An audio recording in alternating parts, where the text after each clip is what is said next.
Good evening. Welcome to Current Affairs. India is the largest democratic country in the world. So whenever you conduct elections in country like India, so this is a very huge exercise, and the responsibility has been vested on the Election Commission. So the Election Commission of India has been given the responsibility of conducting various elections like President of India, Vice President of India, Lok Sabha elections, Rajya Sabha elections, State Legislative Assembly elections, and State Legislative Council elections. So, like this, six types of elections are conducted by the Election Commission. But especially when it comes to conducting the Lok Sabha elections or the State Legislative Assembly elections, that will be a really huge task for the Election Commission. So by looking at the population of the state or the nation, and by looking at the larger exercise of this particular process, so this will become a really very tough task, and this is really very much challenging to the Election Commission. But since beginning, Election Commission of India is functioning very impartially, and it is trying to conduct the free, fair, and impartial elections. So again, the time has come. The time has come, and yesterday, Election Commission has announced the elections for five states, with respect to these assemblies, and very soon, you are going to have the elections in these five states. And if you are living in those states, whatever the names I am going to tell you now, and please follow what exactly is happening, right? And with respect to the states, these are Uttar Pradesh, Uttarakhand, Punjab, Goa, and Manipur. So these are the five states that are going for the elections. And kindly remember, Election Commission has to be supported by both by the central government and the state government. Meaning the officials who are working for central government and state government will give the support for conducting the peaceful and very fair elections with respect to the general elections. So now, with respect to this Election Commission, I will be showing you some basic information, and after some time, you can also look at the some questions. I framed some questions, and I also taken some basic points. All this information I am going to show it to you now. But before that one, I would like to speak something about these various states where the elections are happening. But kindly remember, assembly elections are held every 5 years. Clear? So meaning the constitution is saying very clearly the term of the assembly is 5 years. Similarly, the term of the Lok Sabha is also 5 years. So every 5 years you conduct Lok Sabha elections, and every 5 years you also conduct the assembly elections. All right. And if you look at Uttar Pradesh, that is the largest state with respect to population. Huge population is present in Uttar Pradesh, and with respect to number of constituencies in Uttar Pradesh, it is 403. The number is very large because of the larger population. Meaning, in each state, the number of constituencies will vary, and the number of constituencies will vary from state to state because of the variation in the population. That is the reason why, if you look at the states today, in Uttar Pradesh, you are going to conduct the elections in 403 constituencies. So it's a very huge task. That is the reason why in Uttar Pradesh, seven phase election is going to be conducted. So meaning is simple, because you need to make the arrangements very systematically. You should see that there will be no violence. You should be seeing that the election should be conducted in a very peaceful and fair manner, and that is the reason why elections are being conducted in Uttar Pradesh. But otherwise, if you look at some states like maybe Punjab, maybe Goa or Uttarakhand, in one phase the elections are going to be completed. Clear? But with respect to Manipur, so they are going to conduct the elections in two phases. If you look at this, in Punjab and Uttarakhand, number of constituencies are more when compared to Manipur. In Manipur, I have 60. Uttarakhand, I have 70. In Punjab, I have 117 constituencies. So now you must be getting it out. When in Punjab, we have 117 and Uttarakhand, we have 70 constituencies where election is being conducted in one phase. Why in Manipur, where you have the 60 constituencies, why the election to be conducted in two phases? It is because of the sensitivity of the nature in Manipur. It is not just in Manipur, and entire northeastern states in India are always sensitive in nature. Clear? A larger amount of the insurgency operations will take place in northeastern states, and Manipur is also no exception. For example, if you look at this, the possible question what I'm expecting for any forthcoming examination is that in Manipur, so many times I was referring to this particular lady, considered to be Iron Lady of Manipur, that is Iram Shanu Sharmila, and who started, fighting against the AFSPA, Armed Forces Special Power Act. And I was telling you in the previous classes also, she started fast unto death in the year 2000, and since 2000 she continued up to 2016, and very recently she has given up this her fasting, and she has launched a political party. Okay, and now I'm going to show you the name of the political party. And since she's a very very popular person throughout India, and since she has launched a political party and that party is going to contest in the elections this time, there is a possibility of the question regarding what is the name of the political party. Am I clear? So this one I'm going to show it to you. Apart from this, I'll be showing you some more points. Apart from this, I'll also show you few questions with respect to the elections. Am I clear? And kindly remember, whenever I say election commission in India, we have two types of election commissions. One is the Central Election Commission. Second one is the State Election Commission. But whatever the 6 elections I told you, President, Vice President, Lok Sabha, Rajya Sabha, Assembly and the Legislative Council, these elections are conducted by a Central Election Commission. But when it comes to the State Election Commission, it has been created in every state after the 73rd and 74th amendments, which are related to Panchayati Raj and municipalities. And that State Election Commission will conduct the elections for Panchayati Raj, will conduct elections for municipalities, and also to the cooperative societies. So these 3 elections are conducted by State Election Commission. This is at the lower level. Am I clear? So now I would like to show you the document and I would like to share some information with you. Please follow me very, very carefully. Right now.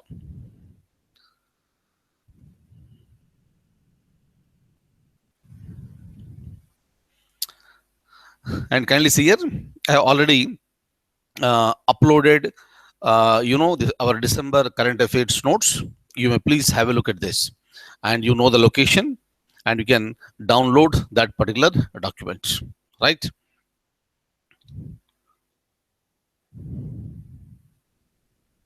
Look at this.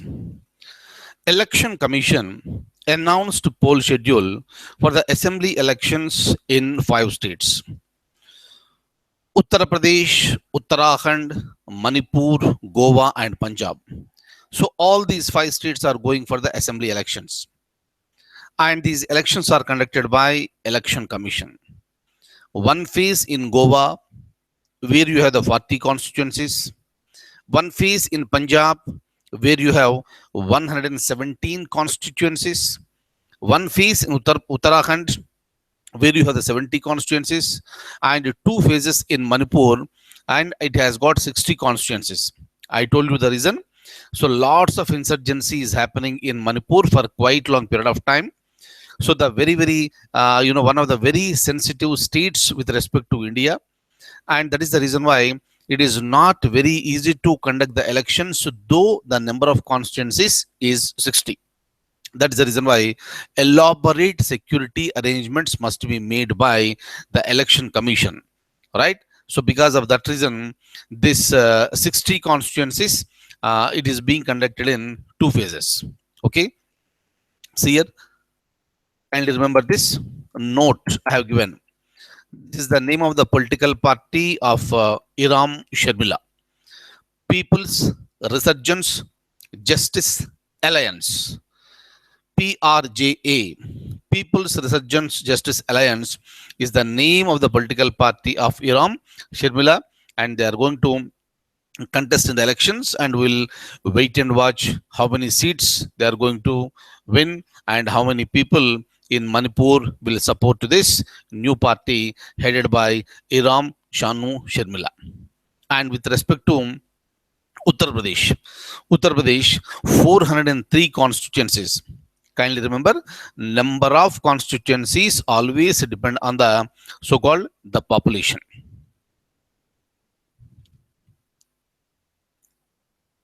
So let me tell you one simple example.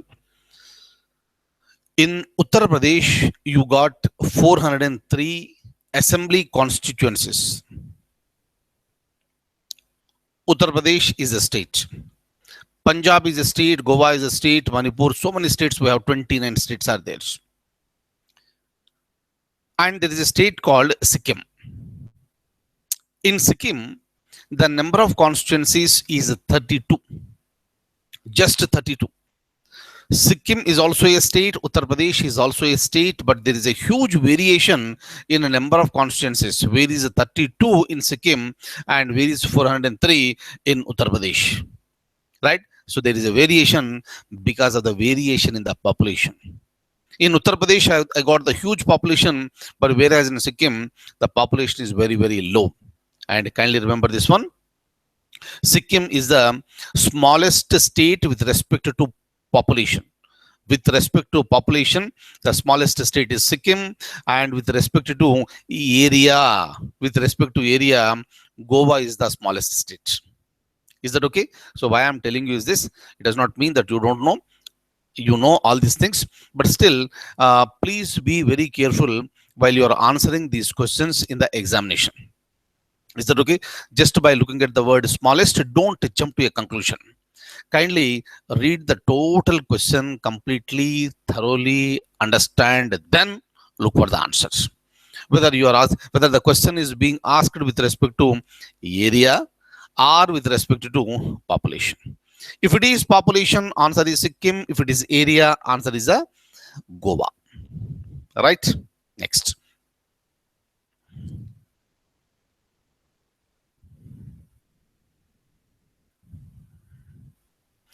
Look at this. And so with the announcement of the this election schedule, model code of conduct came into effect immediately. Right? So what is model code of conduct? Have a look at this. So this is nothing but a set of guidelines issued by the Election Commission.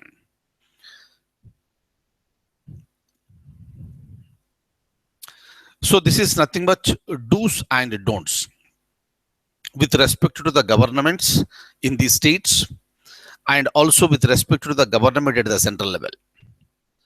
And also with respect to all the political parties and every individual who is contesting in the elections. Am I clear? So you need to be so careful here, right? So this is the set of do's and don'ts that are designed and given by the Election Commission, and every political party, every individual that is taking part in the election, they must follow the so-called the guidelines, right? Otherwise, what happens? The candidature may be cancelled by the Election Commission. As I told you, especially once the schedule of the elections have been announced, Election Commission will become all the more powerful. Now, no state government can transfer its employees. Clear, especially at the highest level, no state government can transfer its employees without the permission of the Election Commission. Clear? So this is the time. If you want to transfer them from one place to the other place, first of all, that should be intimated to the Election Commission. Am I clear? And this will continue till the elections are finished. Till the elections are finished, once the results are announced, then the state governments will become all the more powerful. meaning both the state governments wherever the elections are happening and also the central government, they must give complete cooperation, they extend complete cooperation to the election commission for conducting the peaceful elections. Am I clear? That's the reason why the issue is going on. As I was telling you, the budget is introduced on the last working day of the February. But from this year onwards, it has been decided to introduce on February 1st. Clear? So, but the elections are starting from February 4th itself. February 4th itself. Obviously, in the budget, you may add some soaps. So where you will be trying to convince the people that so the benefits that the people are going to get, and the people may get attracted to the ruling party at the central well, and they may be voting for the ruling party. That's the reason why opposition parties have lodged a complaint with the election commission, and they have requested the election commission to give the order to the central government so that budget will be presented only after March 8th and not before that. So we need to wait and watch what the decision will be taken by the election commission, right? Election commission will not take much time. It will give the, this what is called the opinion, at the earliest, right? Now,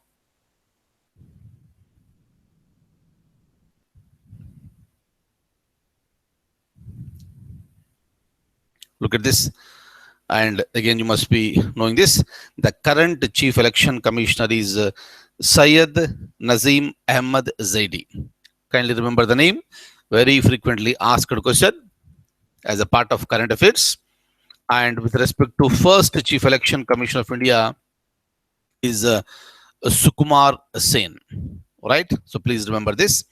And when it comes to the first and only woman chief election commissioner was V.S. Ramadevi, right? And of course, later she also served as a governor, right? And with respect to V.S. Ramadevi, she served from November 26th, 1990 to December 11th, 1990, very, very short period of time, right? And after this V.S. Ramadevi, it was taken over by T.N. Sheshan, very, very popular person. And in fact, the people in the country came to know about the powers of the election commission when T.N. Sheshan was the chief election commissioner. And kindly remember, so with respect to election commission, there is a chief election commissioner and some other members. Kindly remember, Constitution has not fixed the number of members in the election commission. Clear? That is the reason why for a quite long period of time, the election commission was a single member body and it was headed by the chief election commissioner. But when it comes to other members are also appointed by the president depending on the interest of the so-called the president. So whenever the workload increases, so then president is very much empowered to appoint more members. Otherwise, chief election commissioner is appointed by the president of India. Other members of the election commission are also appointed by the president of India. Am I clear? So today you have a chief election commissioner and two other members. And these two other members designation is the election commissioners. Chief election commissioner and election commissioners. Just because I have two, please don't take it for granted. The strength of this election commission is 3, including this. No, strength is not specified by the constitution. These 2, tomorrow that may become 3, 4, 5, that's a different thing. But as of now, so I have one chief election commissioner and 2 other members. Am I clear? And whenever you have more than one here, chief election commissioner will act as the chairman. Am I clear? Chief election commissioner will act as the chairman, right?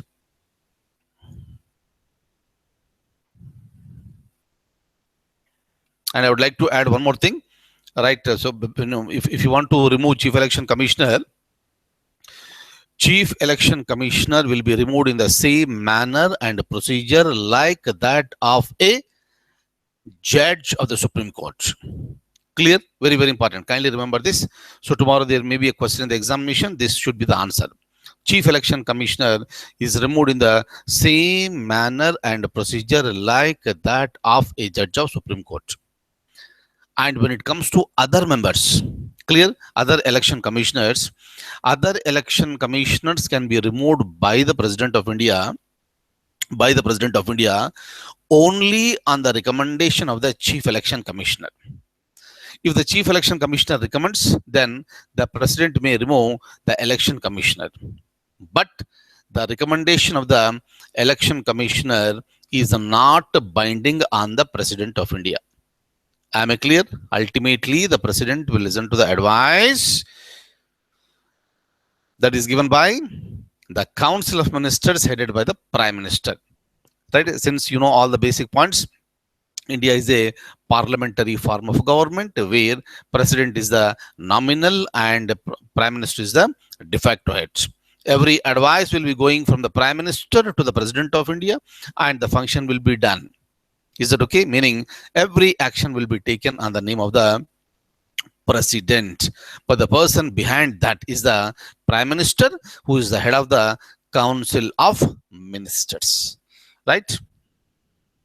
Next.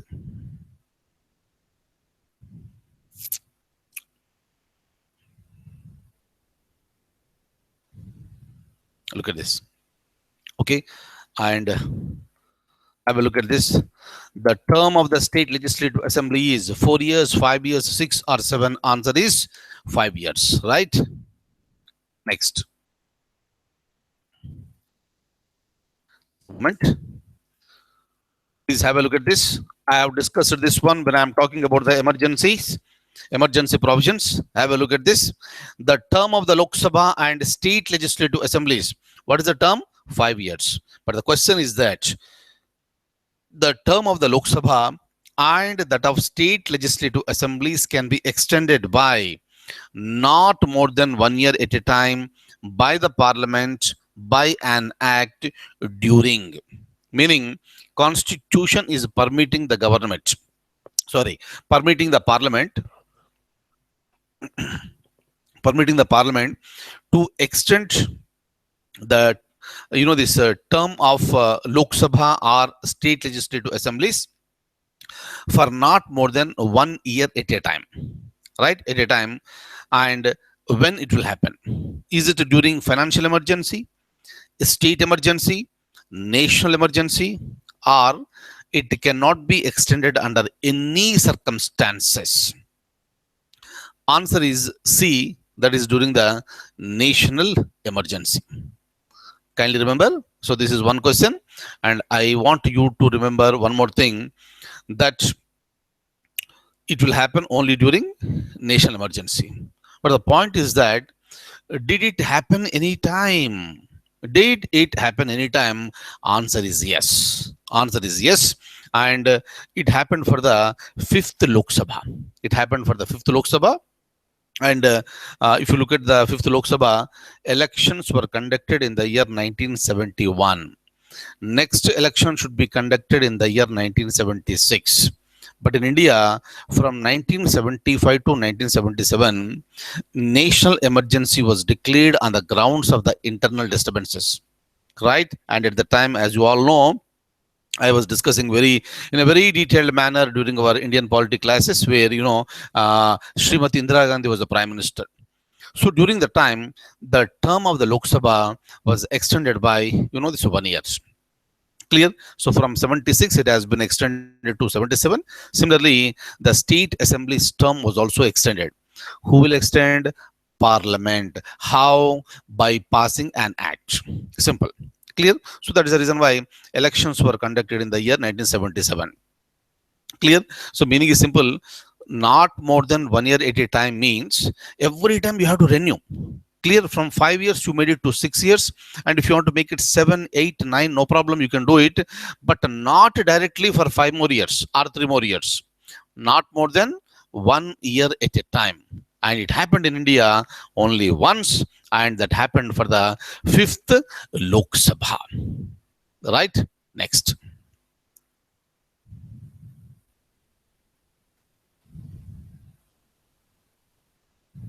Right? So answer is C. You must be knowing this. Guru Gobind Singh is the Sikh Guru. 7th, 8th, 9th, or 10th. I'm very sure that you are aware of this. Next, look at this. In the year 1699, he founded a Sikh warrior community called Khalsa, and he introduced 5 Ks. And these are the articles of faith that Khalsa wear at all times. And when it comes to the religious text, so this is the most sacred text for the people who follow the Sikh religion. So this is the Guru Granth Sahib. Guru Granth Sahib is a religious scripture of Sikhism. Right?